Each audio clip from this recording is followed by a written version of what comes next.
What's going on? This is Sutekh Amun Ain Soph of the Infernal Current.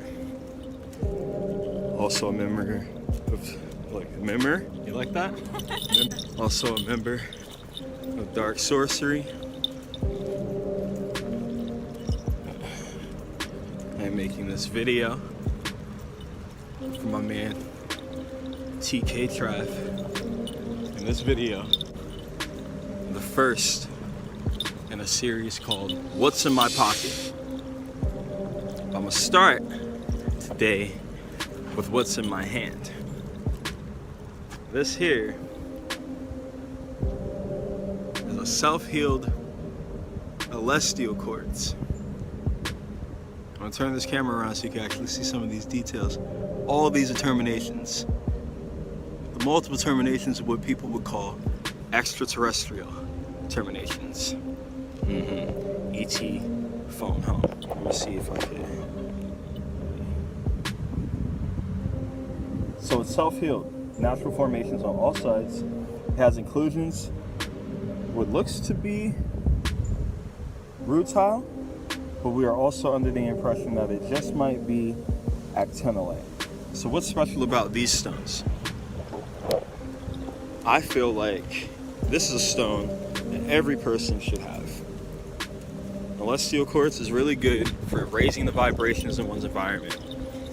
It raises anyone's vibration in the proximity of the stone. So if you have like one on your desk at your office, or one in your study, one by the entryway to your home, know that everyone that comes in contact with it is affected by it when they're in the area. Their mood and their vibration is elevated and lifted. If someone is strong enough to carry this energy with them, or even have physical interaction with the stone, they can bring and carry its frequencies with them at all times, so they can remember how to tap into these frequencies. But they act like a radio receiver, or like a broadcaster, a transmitter, and they transmit energies that remind your body of healing and attract benevolent frequencies. I'm not gonna say angels and all that, because we know working with spirits,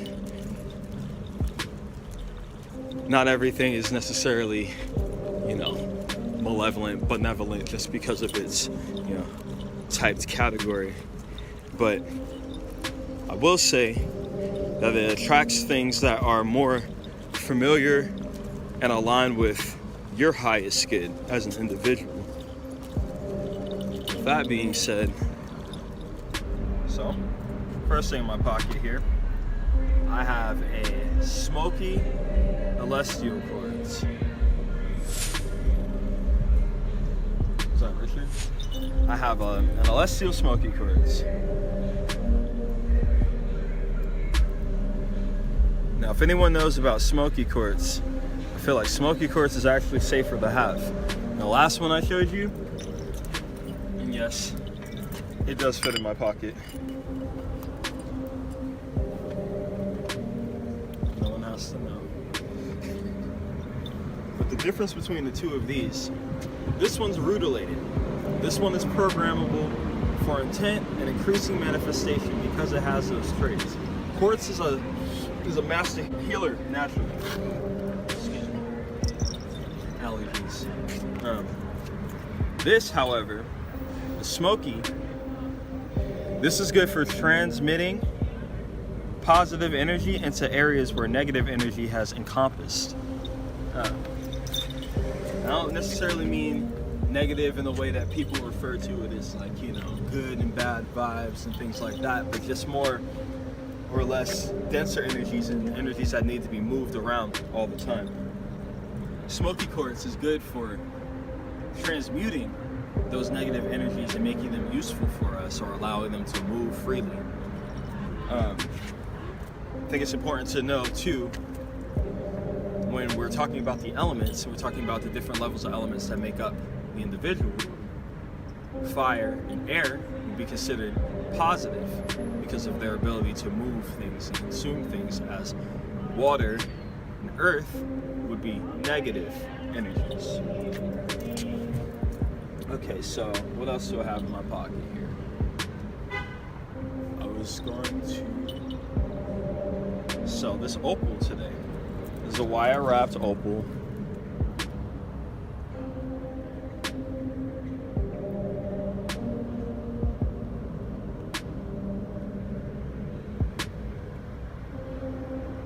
This is actually an Ethiopian fire opal. There are lots of different types of opals that have different uses. This is probably one of the most abundant opals on the planet, and one of the easiest stones to work with, in my opinion. Opals are really good for stimulating the creative energies in the body and tapping into the feminine aspects and the feminine characteristics of yourself. So when you tap into these energies, you tap into your innate creative forces, skills and abilities that may lie dormant, interesting ways of solving and dealing with your problems, finding divine inspiration. Find that working with the fire opal, for example, it's very what's the best way for me to put this? It's very catalytic of things happening. So if you want, or you have intention towards manifesting something, and you have a really strong, clear intention, you can make it happen really quickly with the fire opal in a very creative way. The extensiveness of your creativity relies on your relationship with the energy in the stone, and your relationship with your femininity. So, by balancing and harmonizing the masculine and feminine energies in your body, your creativity is at its prime. Fire opal is a catalyst for that. It's really good to be used in tantra, any type of sex magic, anything involving working directly with a succubus or incubus. Moving on. Now, something else I had in my pocket.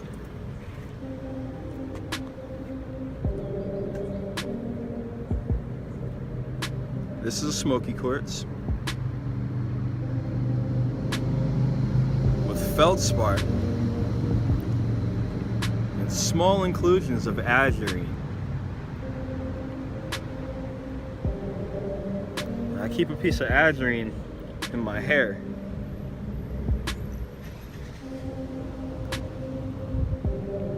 At all times, along with this Calcite meteorite.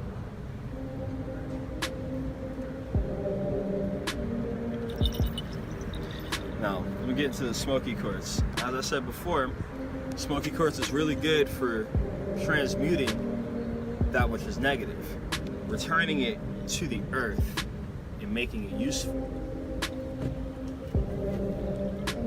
The thing about this Smoky Quartz that I really, really enjoy is that it has a series of windows around its terminations. Now, left-handed window crystals, are used for past life regression. Right-handed are used for future progression. So this is for scrying into the future. It's got a set of windows here, and it's got windows on the other side of it too, as well as striated record keepers, which record information from the time period that it began growing in the earth to the time it was unearthed. When you're dealing with stones, you're dealing with a really intense manifestation of a pure frequency. So these things are sentient, however you want to say it. They're conscious. They're very aware of what you need. They're very aware of your energy.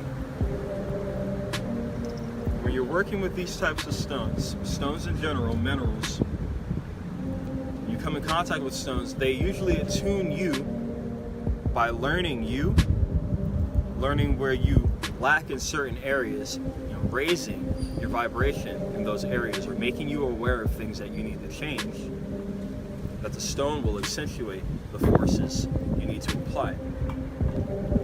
This stone is special because of the feldspar and the azurine inclusions. Now, azurine to me is probably one of the best stones I've ever worked with for negating interaction with things that you don't need to have interaction with. No unnecessary interactions. So azurine is a prime stone for breaking and severing entity attachments. Anybody who's doing shadow work, I recommend azurine. When you're dealing with the really low aspects of your personality and your shadow, you come in contact with a lot of things that you feed that support you feeling those ways and support you masking those aspects of yourself. Azurine allows you to see and identify all of those things without having any type of attachment to what is supporting you feeling and living the ways that are self-destructive, for example. Azurine is a really good stone for protection. Like I said, any stones, and I will go into it in the future, any stones that are used for shadow working are usually denser stones, usually negative energy heavy stones, protective stones, and they generate a lot of attention and a lot of attraction to spirits. And when spirits come, everything else follows. It's energy. So you want to be aware of what you're bringing into your environment. Azurine is very good for protecting you in that process.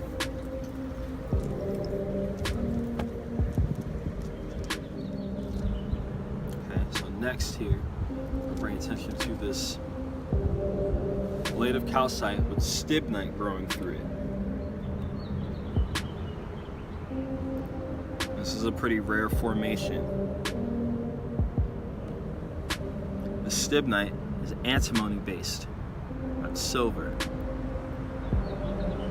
So taking care when you use this is very important, because as some of you may know, antimony is considered toxic. Now, why would you work with a toxic stone? Some of the most toxic elements on the planet have some of the most amazing healing properties. I'll give you an example for one. Cinnabar. It's a stone that I feel has a lot of really intense connotations surrounding it. Cinnabar is a mercury sulfide. Mercury is one of the most poisonous things a human can come in contact with on the planet, yet we have trace amounts of mercury in our body. A lot of these things, I'm going to de-occult these aspects. They're only poisonous and toxic to us when they are in the forms of dust, or when they are heated up, or when they are ingested. So do not do that. If you handle any of this stuff, your hands are sweating, you're in a hot space and hot environment, elevated temperature, wash your hands after. Some people are more sensitive to metals. I understand that too. So be aware of your allergies. I wouldn't eat anything after you've been handling these stones unless you can wash your hands. Antimony specifically was once used for silverware, and people were getting sick and losing their mind. The Mad Hatter, there's a story about the Mad Hatter working with mercury and losing his mind. The magical thing about working with stibnite is that stibnite works with all of the transformational energies of the universe. It is associated with the zodiac Scorpio, and is also associated with Pluto and Hades being one and the same. Now, understanding the powers of transformation is also understanding how to welcome new energies into your body and release energies that do not serve you anymore. Stibnite is very, very powerful in this regard because it works off the intent of the operator. Calcite being included in that allows the person to have a clear understanding of what it is that they're trying to manifest. Because calcite is used to clear the mind. Calcite is used to clear the nervous system. It is the master mind stone. Fluorite is good for intellect and study. So calcite and fluorite together are a very powerful force. Mental acuity is a very big thing. Another stone that I carry with me that I would suggest working with alongside with stibnite is called Libyan desert glass, or lachatellarite. It is a golden meteoric piece of glass.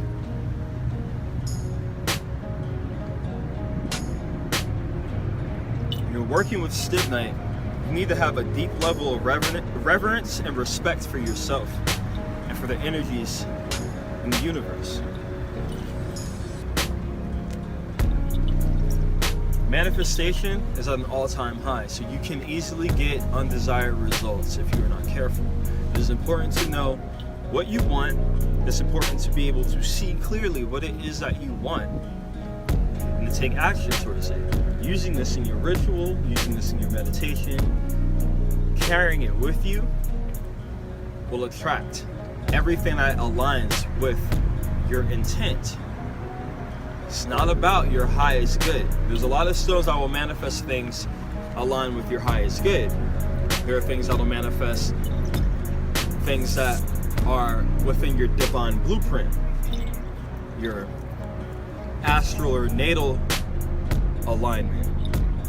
But when it comes to working with this stone, it's solely based on your intent. So having clear understanding of what it is you want and the steps or the means that you can take to get it will help you ground it here much faster. Now, when integrating new energies, you have to make room.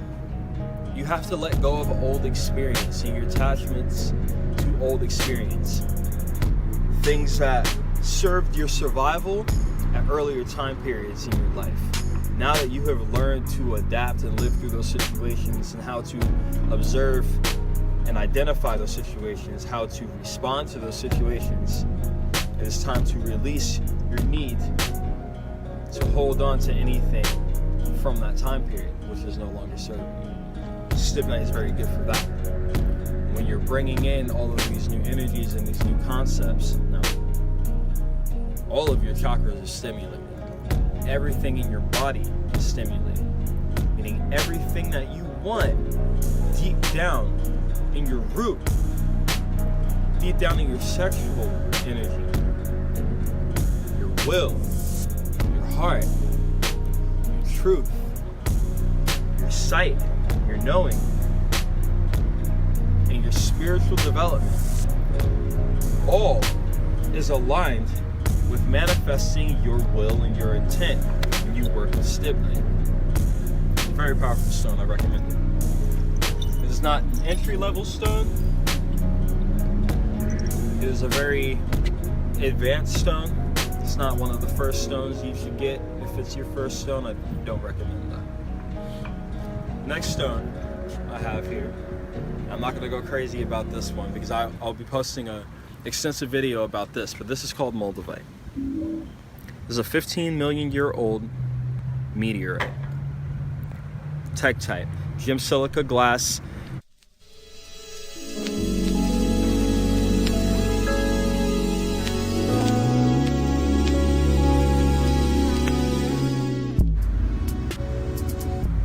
Another stone of transformation.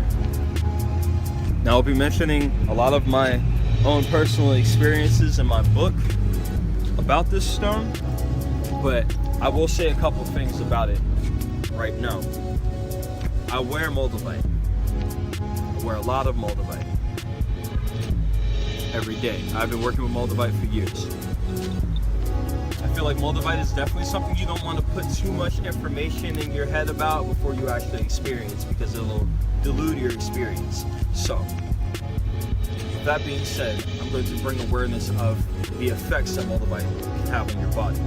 Moldavite works with every chakra on your body. It works with your auric field, and it works with your etheric bodies, your subtle bodies, your emotional selves, every level of it. Moldavite is transformational because it's one of the highest frequencies known to man. The impact which caused it was strong enough to flip and reverse the poles of the planet. And the molten core of the earth rejected Moldavite out of its original impact spot and sent it to a whole nother region where it was discovered in the Czech Republic of Moldova. Now, Moldavite is a stone of love. It's a stone of returning to a centered space, to oneness. When you're working with Moldavite, it's imperative to bring everything to your heart. Your heart is the intelligence of your mind. Your heart is the seat or the throne in which the soul can sit comfortably within the vessel, within the temple. It is the throne. You think about the heart chakra. The heart is responsible for creating the auric field and the emanation around the body, the light. If your light is dim, your heart chakra is blocked, or your heart is diseased, diseased. Moldavite aligns all of the chakras in the body. So, in this process, right, it purges now all of the chakras in this process called the Moldavite flush. Everybody experiences is different. When it purges all the chakras, it can escape the body. When it purges all the